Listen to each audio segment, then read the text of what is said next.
My name is Toni Doolen. I'm the Dean of the Oregon State University Honors College. I'd like to thank you all for making time in your day to join us for the 2021 State of the OSU Honors College Address. It's wonderful to have so many people signed up. I'd also like to acknowledge and make sure everybody is aware that we will be recording this session. We have a number of folks who were unable to attend, and with the various weather incidents that have hit across the country, we know that some people simply don't have access to power or internet today. And so we will be recording this so that we can share it later on. So this year, the Oregon State University Honors College celebrates its 26th year of having a degree granting honors college. As many in the audience today know, the Honors College was preceded by an honors program that was quite active and vibrant. And so we're very fortunate to have had that program to establish what has now become a wonderful history of an honors college. This fall, we also celebrated the largest number of honors college students coming in since the honors college was created 26 years ago. We currently enroll about 1,600 students. 35% of that student population began this fall. We are roughly 5.6% of the overall OSU undergrad population. And we have students that are part of the Honors College, both at the Corvallis campus, as well as our campus in Bend, Oregon, the OSU Cascades campus. Roughly 30% of our students are students who have significant financial need, and about 7% of our students are the first in their families to attend college. About 29% of our students identify with an ethnicity other than white. And as some of you know, the largest percentage of our students within the college sit in the College of Engineering and the College of Science. I have put together a number of slides to share the progress that we've made in a number of areas, but I wanted to give you a little bit of information about how you can submit questions. So Kevin Stoller, our Director of Operations and External Relations, is joining me today, and he's going to be monitoring both the chat and the Q&A function. So on your Zoom screen, you should have the ability to submit a question to, I think it's called the panelists in the chat, and you should also have the ability to submit a question through the Q&A function. So feel free to submit questions as they come up, and then Kevin will stop me and I can answer those as I'm going through the presentation, or alternatively, we may address some of them after the presentation, as I am hoping to have time for some Q&A.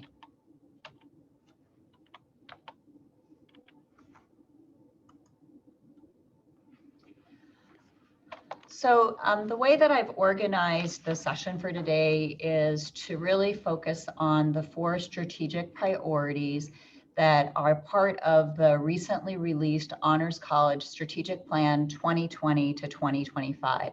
This is our second strategic plan, and I know many of the folks in the audience today were actually part of our efforts to develop this particular strategic plan.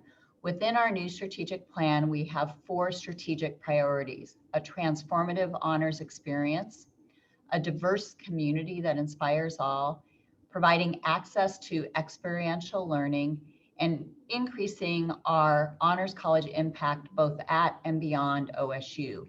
And so what I've done today is I've tried to organize some of the different updates around what's happening in the Honors College to coincide with these strategic priorities and the goals that are part of each of the strategic priorities. In addition, I've provided a link for anybody who is interested, and I believe Kevin will be providing a copy of that link in the chat to a direct link to our updated strategic plan, if that's something that you're interested in reading and learning more about. So the work in our strategic plan is really guided by the Honors College values. This set of Honors College values was created through a collaborative effort about 2.5 years ago, and it continues to provide really important guidance for the work that we do. At the heart of what we do, inclusive excellence is absolutely key. We, in all that we do, work together and grow together, and this manifests itself in a variety of ways, including the very active student leadership circle that we have this year, working on some of our, what I would say are really our toughest problems as a college. We also believe that the experiences that we provide really transcends boundaries. So while universities and other organizations are often structured along functional lines, a lot of the really transformative experiences that our students have are a result of crossing whatever those boundaries are. We work together to make sure that the students who are part of the Honors College at OSU have a journey that really takes them further than they would have been able to without the Honors College connection. And then finally, we recognize that anytime we're trying to create change or work towards transformation, that effort takes work. And we are willing to commit ourselves to those efforts and to that work. So to start, I'm going to provide a little bit of information about some of the progress that we've made and some of the challenges that we have as we focus on strategic priority number 1. The actual priority is making a transformative honors experience accessible to all Honors College students. And there are 5 different goals within this particular one. Much of the data that I will be sharing today comes from a survey that we administer each and every year.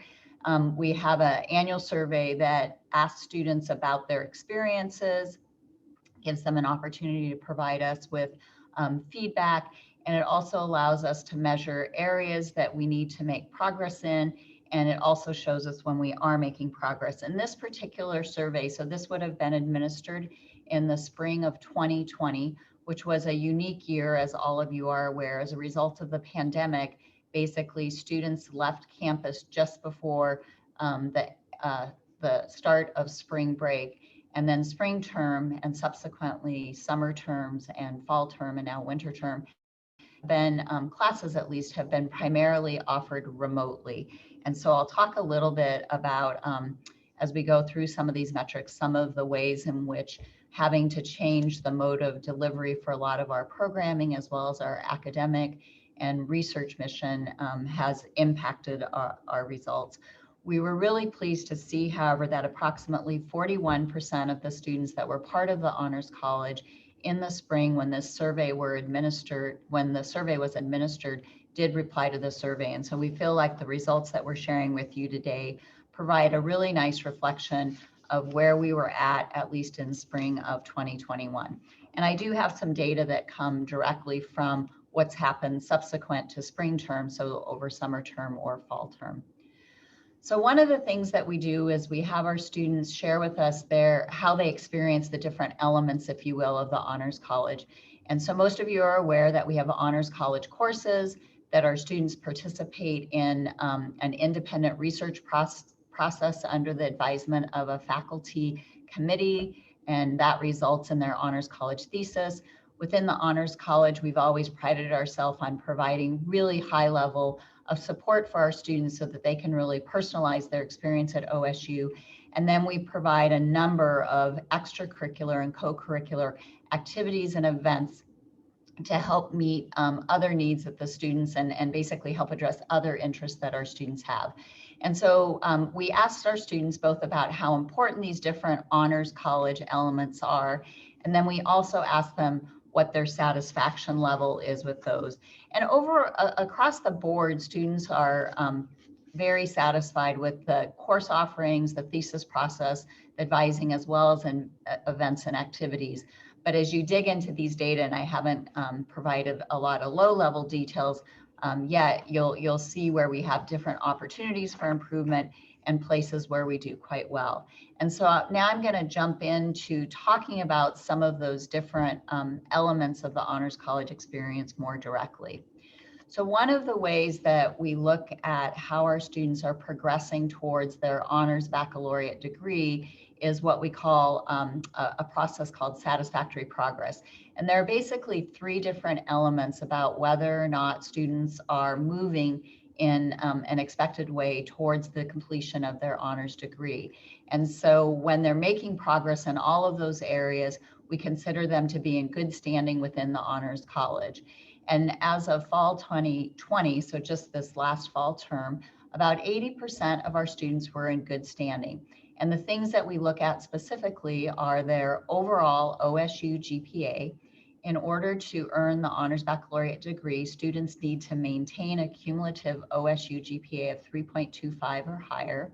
We also look at the progress they're making towards completing courses in the Honors College. Depending on their particular track, they have to complete either 15 or 30 Honors College credits in order to earn the Honors Baccalaureate degree. And then we also look at how they are progressing in terms of the stages. We have 4 stages that are part of moving towards a completed thesis. And in the fall, we had only 32 students out of the entire college of roughly 1,600 that were on GPA warning or removal. This is actually it's actually a good result given how difficult spring term was for many of our students when we moved quickly to remote learning, as well as what we're experiencing in the fall term. Over the last couple of years, we would typically in the fall see about 50 students who are on GPA warning or removal. We have about 54 students who really haven't made progress, at least based on the plan that they have put forward to us in towards completing their thesis. And then finally, we look at students that aren't engaged in our Honors College courses, and we had about 27 students who had not completed an Honors College course over the last year. And so you can imagine from an advising perspective, these are all things where we do outreach to students to work and work directly with students who are in any of these not in good standing. We work with them to help figure out what supports they need to get them into good standing. And the numbers here are basically the students that are kind of in the final stage.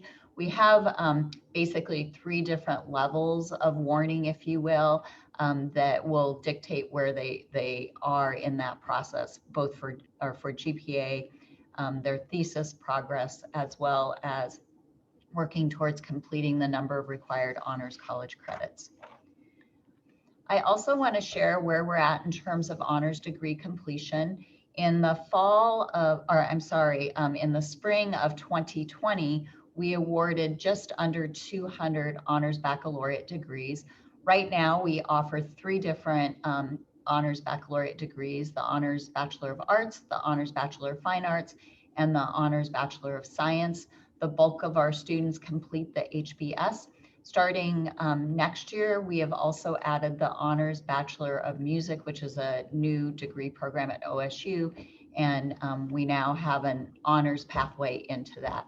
But as you can see, the bulk of our students, because of the majors they're in and the sequence of courses that they choose to study, earn the Honors Bachelor of Science. Toni, I'm going to interrupt you. There's a question relevant to the course completion. Any ideas why 27 students did not complete an honors course? Are there enough openings in courses? I know that this has been an obstacle for my student in a few semesters. Yeah, so it really varies by students. Oftentimes it's less about there not being courses available, and more often than not, it's about the courses that are available, the schedule, the timing of those courses conflicting with other courses in their major. You might, part of what you have to put in perspective is that to earn the Honors Baccalaureate degree, students only need, if they're on the scholar track, 30 Honors College student course credit hours. And they often are taking that, most of our students complete anywhere between 3 and 6 years. And so the number of credits that they take in a particular academic year is going to be fairly limited. Kind of in general, what we aspire to is that students will complete 1 honors course each term. But the reality is for some students, the courses that are most relevant to them might be in the same term. And so it might be lumpier than that. So it's something we track and watch, but my guess is that for most of those students, it has more to do with scheduling. The other thing is if a student's on study abroad for a year or has other sorts of experiences like MECOP, which is an internship program in the College of Engineering, there are all sorts of reasons that they might not be taking any honors credits within a year. But again, it's something that's pretty unusual. And as you saw, the number of students in that is very small out of 1,600. but it is something that we monitor. There's a follow-up, but before I relay that, I know there are some questions coming in about specifically student support during remote learning, and I think we'll address some of those maybe after the presentation is over. So those are not being ignored. But the follow-up question was, can you comment on, with the increased number of students in the college, are there concomitant increases in the number of courses? Yeah, that's actually a great question. I believe this year we will offer somewhere between 325 and 375 honors sections of courses. And so we've absolutely grown that very much in alignment with the numbers of students that we've grown. For some of you who are joining us today, you may have been part of the first 5 years of the Honors College, and the whole set of Honors College courses fit on a sheet of paper. And now it is a massive Honors College curriculum each and every term. And so for anybody who's interested in looking specifically at the Honors College coursework, if you go to the Honors College website and you go under current students, you can actually look at the, basically it's like a course catalog just for Honors College for each of the terms in the academic year. And you'll see that there's been a tremendous increase for those of you who graduated anywhere between 10 and 15 years ago, a huge number of courses. And we actually look specifically at the different types of Honors College courses that are required. And so we've added significant numbers of colloquia over the year, because all students have to complete a total of 6 credit hours of colloquia, although we realize many students will actually complete double that. But then even within the electives, we have MOUs, so memorandums of understanding, with pretty much all of the academic colleges to provide key courses for students within those colleges and within those majors. So a really good example, up until about 4 years ago, we didn't have a ton of courses out of the College of Business. Now the entire business core, students can take every course in the entire business core through an Honors College section. Similarly, we've done a lot of work with the College of Engineering to not only have entry-level engineering courses as part of the curriculum, but to also have junior and senior level courses, particularly in majors where we have significant numbers of Honors College students in the honors format.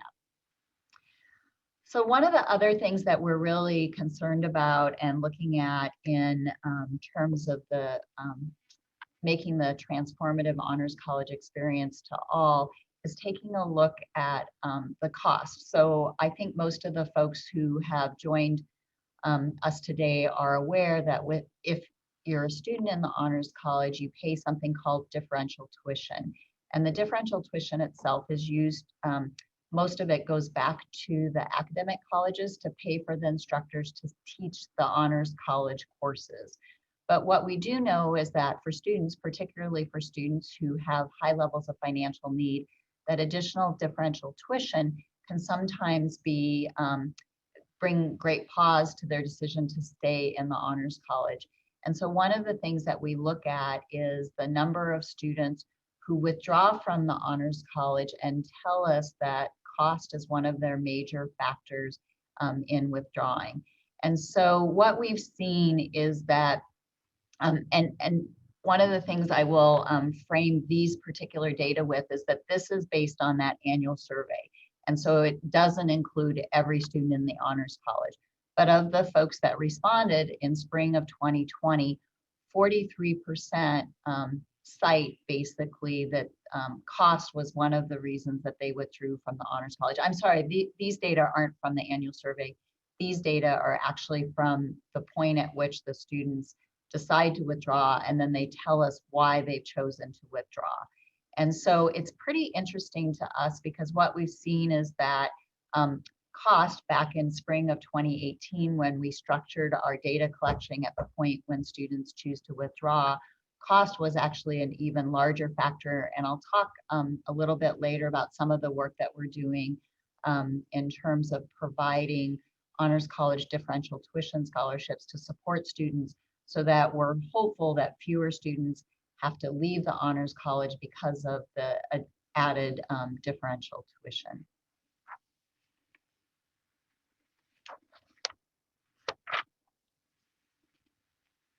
Um, sorry, I advanced the wrong way. So the next thing that I want to talk about is the use of tuition scholarships to enable full access to the Honors College experience.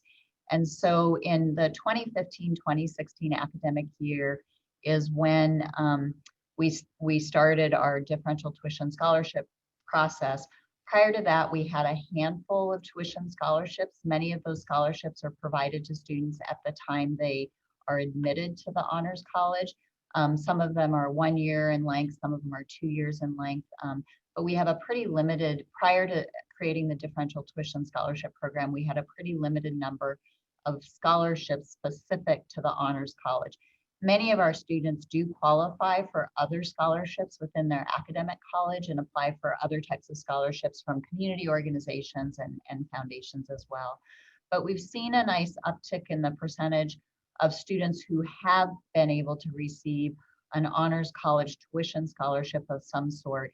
And in the last academic year, it was around 23%. Even though those percentages aren't growing, the number of students is actually growing. So because the college has been increasing from about 1,200 students and we're on our way to 1,800 students, we've seen an addition of 150 students each year, and we're able to support a similar percentage of students. If you recall at the beginning of the talk today, I mentioned that about 30% of our students have significant financial need. So it is our goal, and a lot of the work that I do in terms of fund development is to try to get to the point where all of our students with significant financial need have an opportunity to have some sort of Honors College tuition scholarship that at least would offset the differential tuition that is specific to the Honors College. So we've actually provided over 300 differential tuition awards since 2016. In AY21, so that's our current academic year, we've actually already, we've posted or made 202 tuition scholarship awards. And so we recognize, particularly with the pandemic, through emergency grants and funding, differential tuition, and other types of tuition scholarships, that there are many more students than ever before that need some additional financial help to be able to stay in the Honors College. One of the other things that we've done is we've taken a look at what is the impact of specifically the differential tuition scholarship. And basically we know that students who apply for and are offered a differential tuition scholarship retain in the Honors College at approximately 30% higher than other students in their cohort who are similar across a variety of characteristics.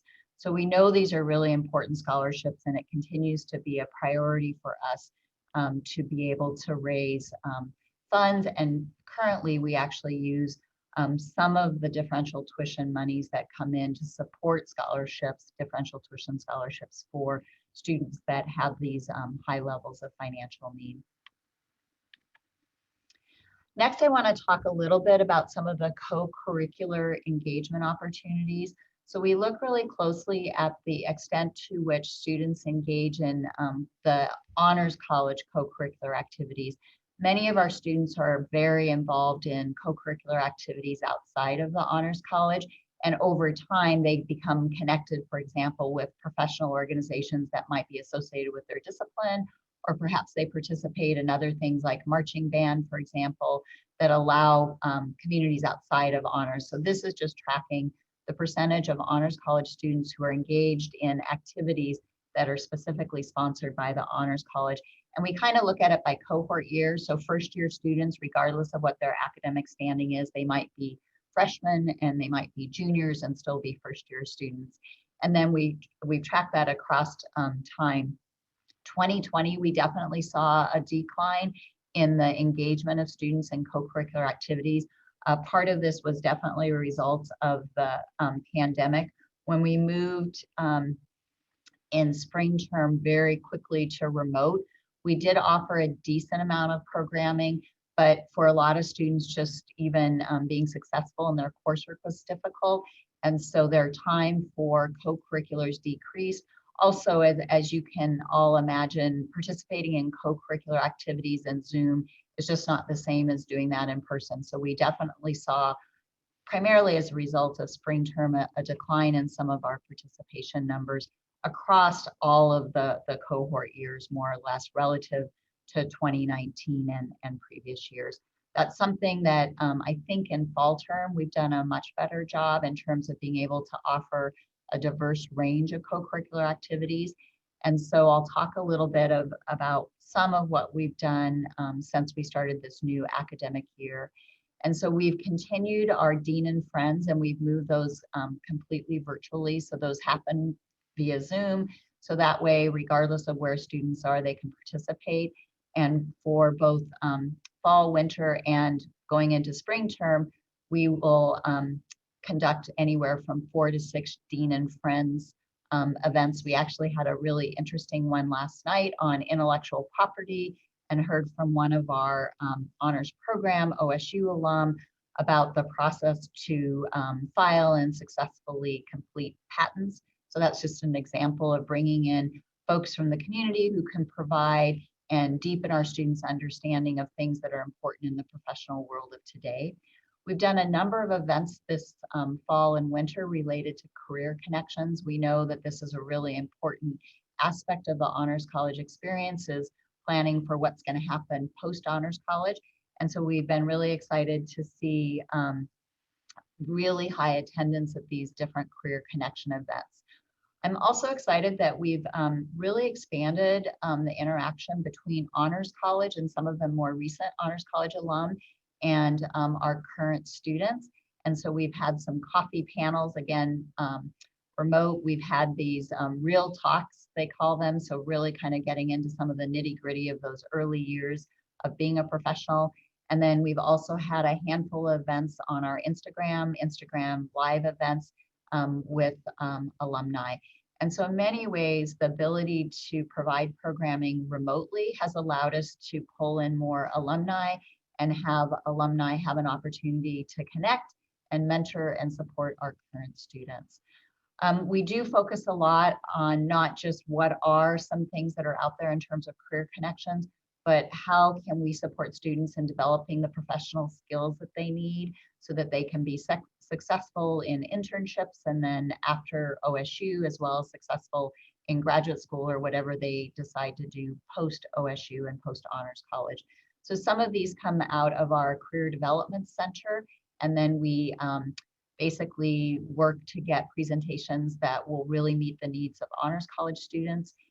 Each fall for the last 2 years, we've done a workshop that I've been able to lead on how to effectively manage your email. A lot of our students don't realize until they come to OSU how many emails they need to handle and deal with in pretty short time windows, and so helping them be successful.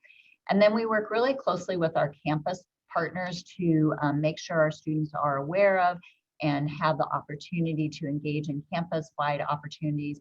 URSA is one of the undergrad research and scholarship programs that comes with some scholarships. Within the College of Engineering, there's some wonderful work around grand challenges. Similarly, in the College of Ag Sciences, they have a wonderful leadership academy. So working in partnership with other colleges to make sure our students know about and are actively involved in some of these other co-curricular opportunities that really support, again, not just their time at OSU, but what they do post OSU. Next, I want to talk a little bit about some of the ways in which we're making progress against our second strategic priority.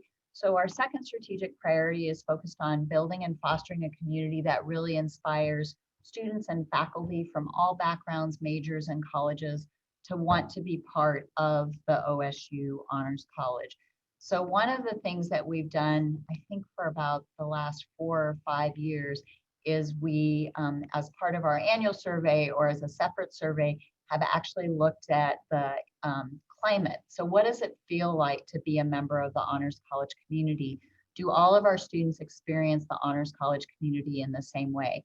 And so there are a number of questions on that survey, and I'm not going to go into all of the detailed results of that, but for anybody who's interested and would like to spend some time looking at these data with us, I'd be more than happy to meet with you. The other thing that you should be aware of, these data are also shared back, to, for example, to our Honors College Student Leadership Circle, so that we're actually working with our students to help address some of the issues that are uncovered through these sorts of climate surveys. And so in general, as you look at the high level questions about students' experience as an honors college student and being part of that community, how they experience it, overall students are satisfied. But what we focus on with the climate survey is students who either disagree or strongly disagree with any of these statements.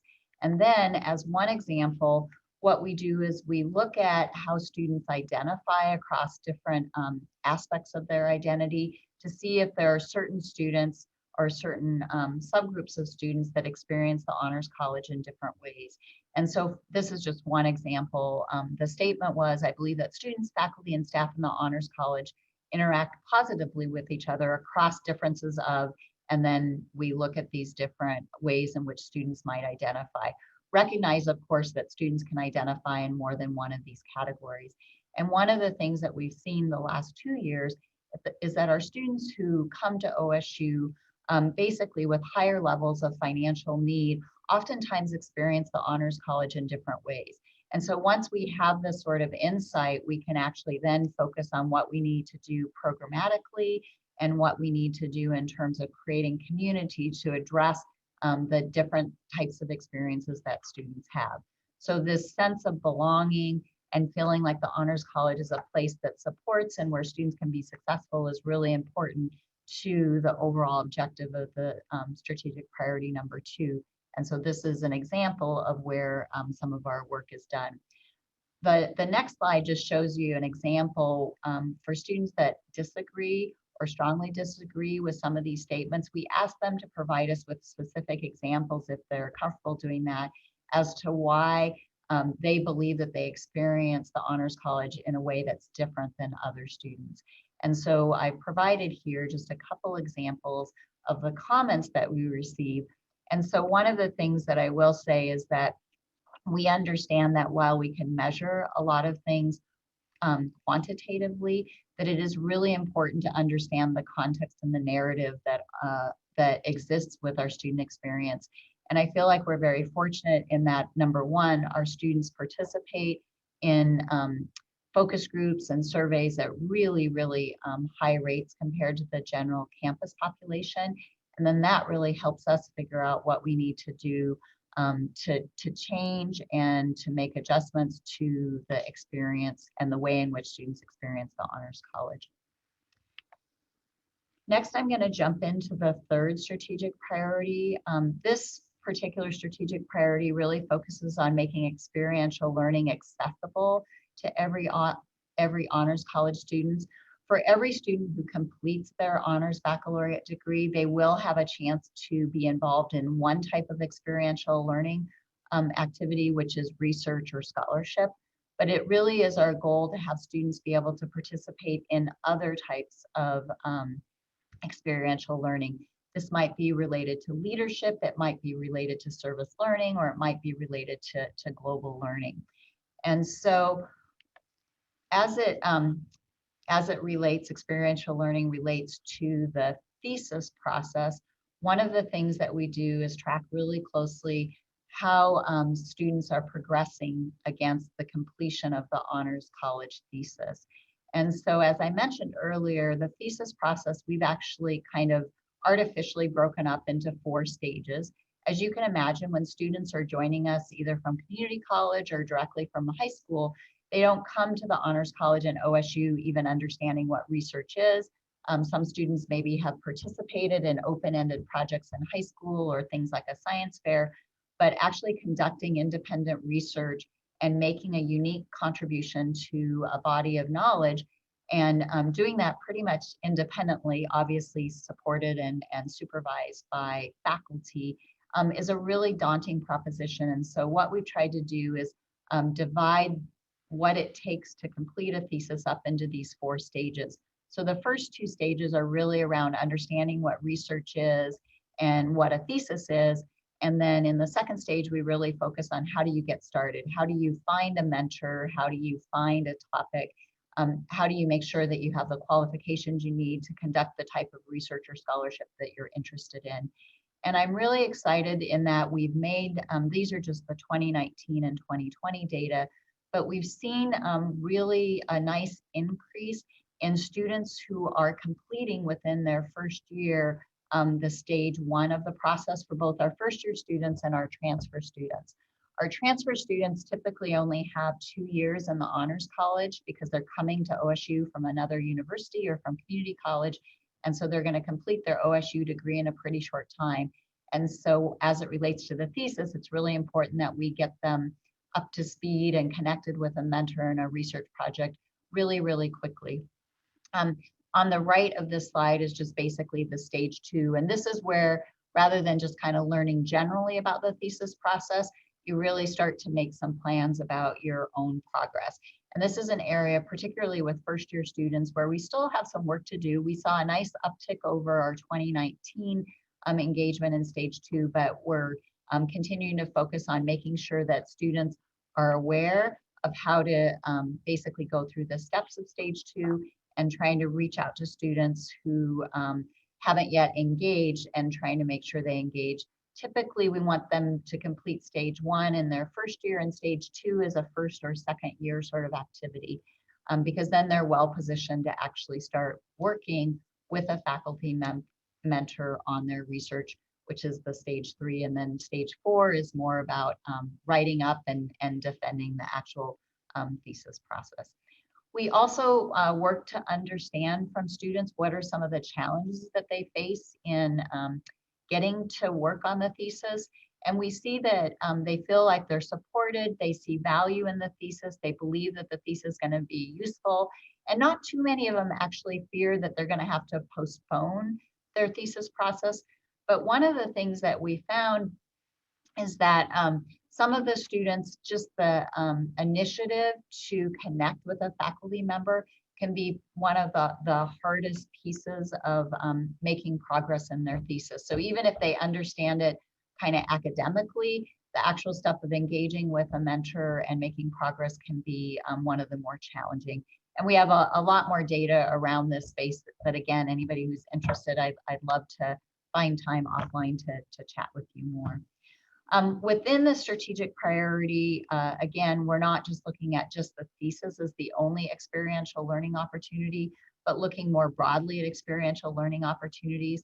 And again, we like to track by cohort year, first year students, second year, third year, and fourth year and beyond, how many are participating in experiential learning. And what we see is that the year we have probably the most struggles with is our third year students. And we know that for many students in their third year is when they start to really find the coursework in their academic majors to be challenging. There's a lot of stuff going on. And so that can be a year that's a little harder. In fourth year and beyond, a lot of those students are very actively engaged in research and other things. But for us, we know that the sooner we can get students engaged in experiential learning, the better it is for them. And we have a really specific definition for experiential learning. So it isn't just about doing something outside of the classroom. Oftentimes the honors college classes actually incorporate experiential learning. But for us, the important part with experiential learning is it's an opportunity for engagement in some sort of real life experience, but that's followed up with reflective sorts of exercises or assignments. So it's more than just going out and doing an internship, but it's then reflecting on how that internship impacts your career choices, what your next steps are, how it might impact what you choose to do for your honors thesis, for example. So there's lots of different ways to incorporate experiential learning into both our curricular offerings as well as our co-curricular opportunities. But for us, a really important part of that is this reflection so that students actually leave the experience with a different set of knowledge and kind of understanding how that experiential learning activity did impact their learning. Some of the barriers that we've seen in terms of why students opt out of experiential learning, time is a big one. And what I will say is we did collect some data, particularly in spring of 2020. And what we found is a really high percentage of our students who had some sort of experiential learning opportunity planned for either spring term or summer term, as you all know, had to opt out of that, particularly if it involved travel or study abroad. And we also found a significant number of students who had financial barriers to participating in whatever their plans were in spring, just because of the impact financially of the pandemic on them, their own income sources, as well as their families' income. The other thing is that we've been trying to really focus on making sure our students are aware of the experiential learning opportunities that they can engage in. And so while in the spring 2020 survey, 20% of our students said that they weren't aware of these experiential learning opportunities, that's actually an improvement. Last year, for this same survey, that percentage was 34%. And so we are doing a lot to try to make sure that we're getting the word out. We've made a huge investment over the last couple years in our social media site. Some of you may also, if you're family members or students, some of you may also participate in a texting, getting texts from your Honors College advisors as a way to pushing information out, rather than relying just on our Monday message and kind of passive web postings as the way to share information. The other thing I wanted to give just a little more information about, for students who struggle to participate in these opportunities because they're too expensive or they don't have the financial resources, one of the things we're trying to make sure is that students are aware of the Honors College research and scholarship grants and other grants that we have specifically for experiential learning. And so we still, as of spring 2020, about a third of our students said that they weren't aware of Honors College experiential or research scholarship grants that were available to them. So that, again, is something we need to do some additional work on. We feel very strongly, and as you saw, one of the elements of the Honors College in the earlier slide is we have Honors College advisors who are a really important part of helping Honors College students navigate OSU. Our students often want to participate in parts of OSU that undergraduates typically aren't involved in. Our students like to do really complex things academically, like having a major with multiple minors or earning certificates or options. And so the Honors College advisor are a really important part of that. And so one of the things that we look at is the percentage of our Honors College students who engage with an Honors College within an academic year. And I'm really excited about the work that we've done in this area. Our Honors College advisors have been really innovative in terms of the ways in which they can engage with students. So in the past, it was primarily an in-person appointment or perhaps an appointment by phone. We now, like I mentioned, have the opportunity to actually exchange text messages with a subset of our students. Obviously, a lot of our students are meeting our honors advisors by Zoom. And then under normal times, we actually have advising available in our residential living and learning communities. But in AY20, so the academic year that just finished in spring of 2020, about 77% of our Honors College students had at least one significant engagement with an Honors College advisor.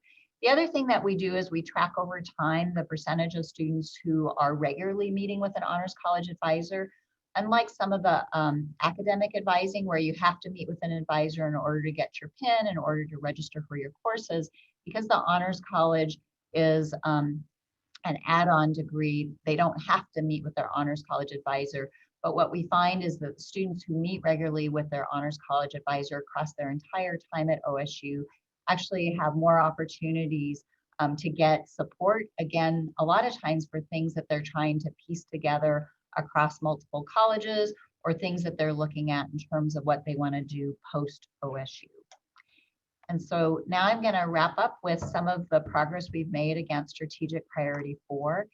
This particular strategic priority wasn't really included in our previous strategic plan. And so in some of these areas, we've got some goals that we don't even know how to measure yet. And so that'll be part of the work that we'll finish up by the end of this academic year. But the whole point of strategic priority 4 is to really increase the impact of the Honors College on not just our students, but on Oregon State at large and on OSU's reputation. And then really thinking about how is it that the honors experience provides graduates with what they need to be successful long after they leave OSU. One of the goals in this particular strategic priority is that we would like to have about 6% of all undergraduate students at OSU be part of the Honors College. So basically increasing our impact by being able to have more students participate in the honors experience. In order for that to happen, we need to have a healthy application pool. So I'm really pleased to report that I don't have the 2021 numbers on here yet because we're still in the middle of our admissions process, but we expect this year almost 1,900 applicants to the Honors College. And so that's really exciting. We have 2 rounds of application cycles, and it's been interesting. It used to be that most of our applicants came in our primary or the second cycle, but more and more we've seen basically students choosing to apply early to the Honors College, in part because we believe that they see the Honors College as something that they're specifically looking for. And so we've seen more and more of our applicants actually come to us in that early round. If you look at Honors College enrollments, and this is just through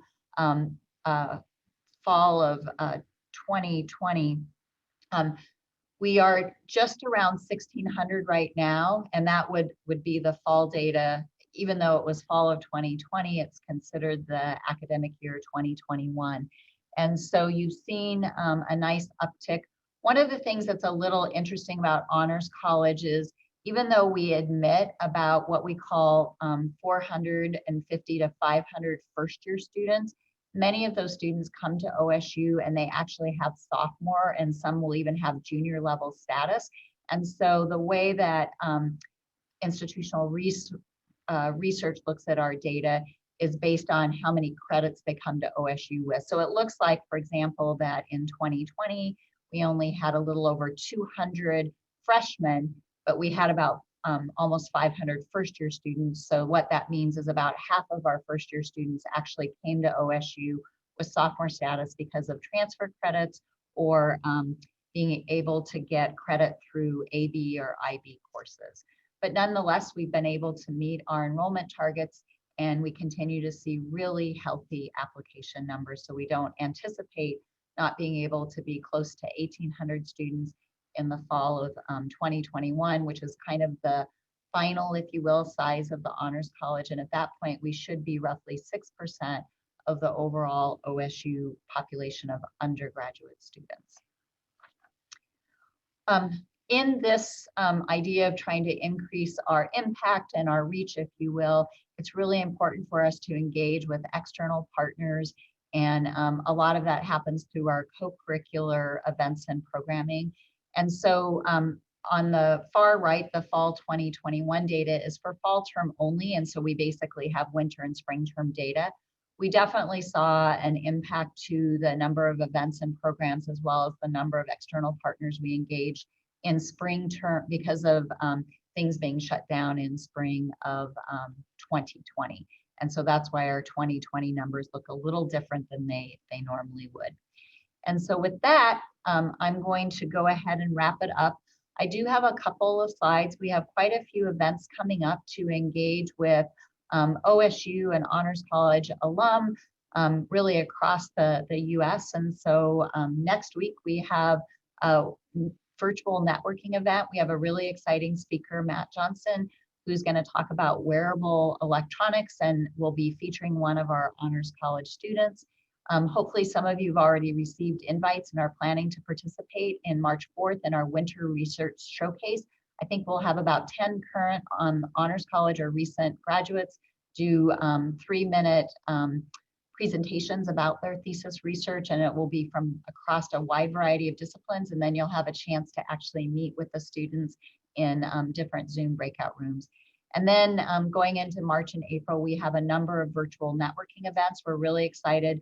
We've been going to Texas on a regular basis, and we're going to host basically a joint Texas. So primarily meeting with alum from Dallas, Houston, and Austin on March 17th.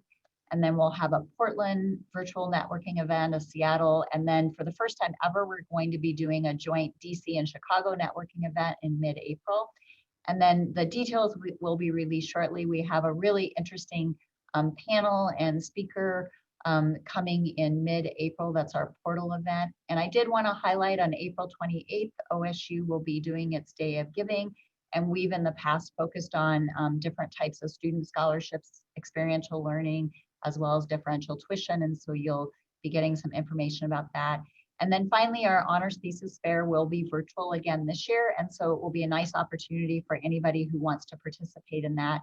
And that is currently, there's events pretty much that whole week, but the kind of main day for that will be May 26th. And with that, I will wrap it up, and we have a few minutes left for questions and answers. I will also say that if you do have specific questions, feel free to email me or Kevin or really anybody in the Honors College, and we'll get you directed to the right person. So Kevin, I'm going to turn it over to you to see. I've seen some questions coming in, and I'll let you try to synthesize some of those.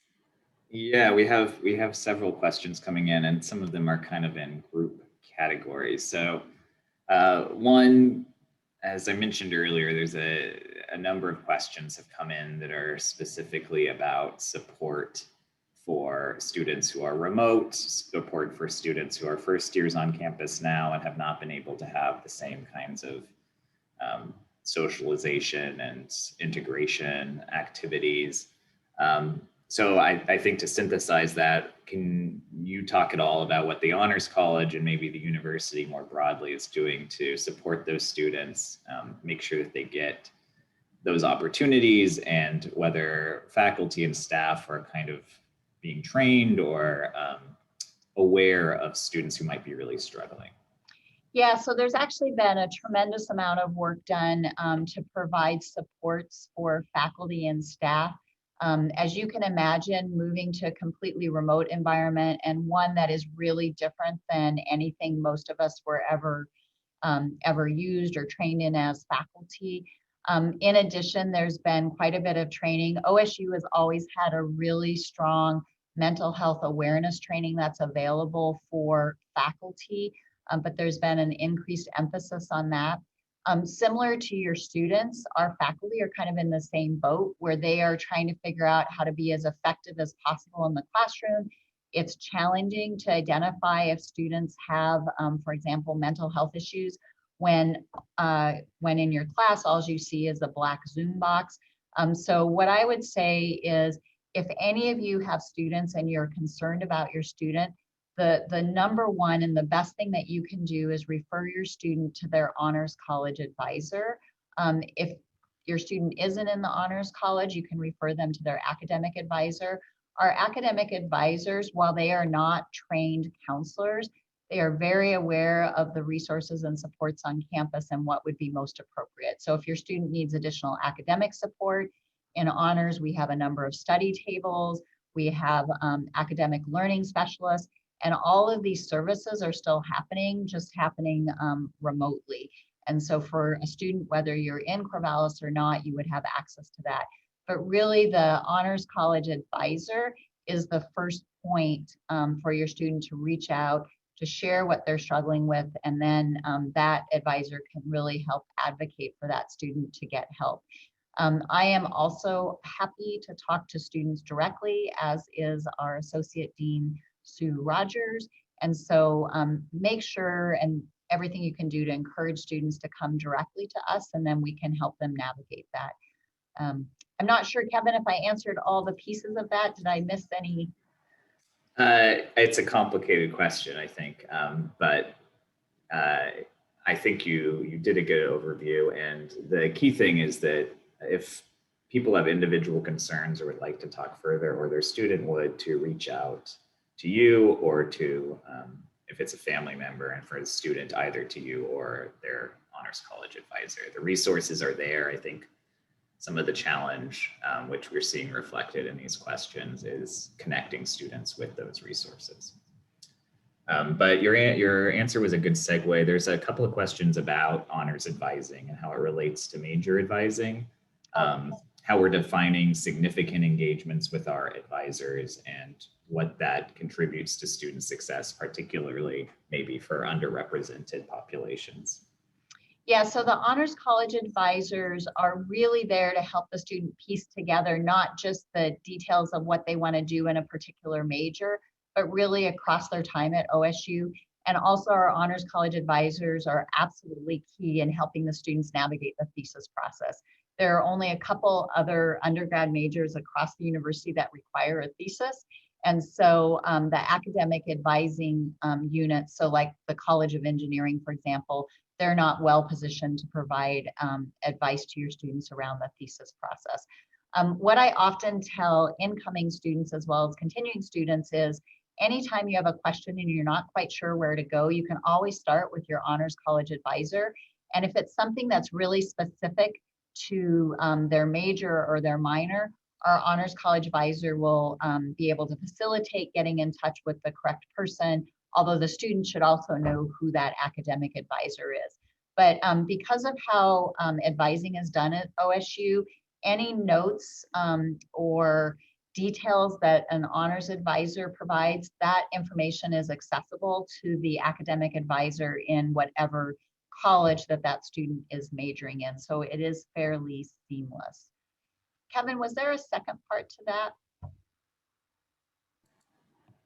There's a specific question about our metrics and how we're defining significant engagement with advisor and how they are supporting underrepresented students. Yeah, so in terms of the what would be considered a significant engagement with an advisor, it'd be like an advising appointment. So emailing an advisor asking what date is registration date wouldn't necessarily be seen as a significant advising interaction. For our underrepresented students, as well as first gen and rural students, some of the things that are available to them, for example, is the peer mentoring program. So we have one within the Honors College that I didn't speak to. And then, for example, OSU has its Beaver Connect program that students can opt in. I actually advise right now 3 Honors College students who are underrepresented and first generation students at OSU and part of the Honors College. And I have a student who's also an Honors College student that is my peer mentor. Within the residence halls, if your students are part of the residence halls, there's also opportunities for them to connect. And then one of the things that we did, I didn't mention this earlier, but this year we assigned all of our students into Honors College conversation clusters. And that's one of the things that we did to try to connect students with other students, regardless of if they're on campus, if they're off campus, if they're in Corvallis, if they're or Bend, or if they're not in Corvallis or Bend. We've had some good success with that for students who've chosen to participate in that fully. So we have a couple questions here about thesis. Do we know what percentage of students complete all but the thesis in their honors degree? And do we know anything about, for those who don't complete a thesis or find it a barrier to completion, the demographics of that population? So we do look at all those details. I don't have all those data handy. What I will tell you is that thesis completion varies significantly across the colleges.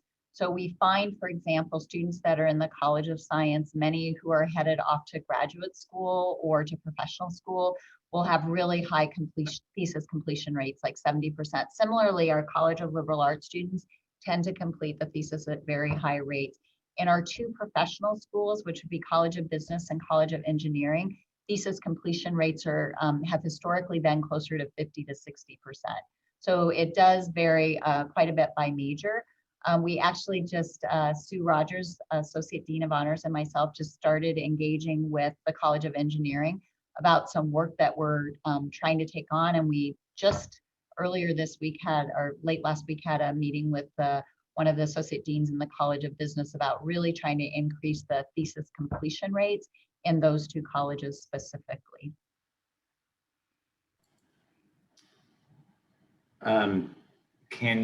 There's a question here commenting about how we are working to increase representation and inclusion from colleges that aren't science and engineering.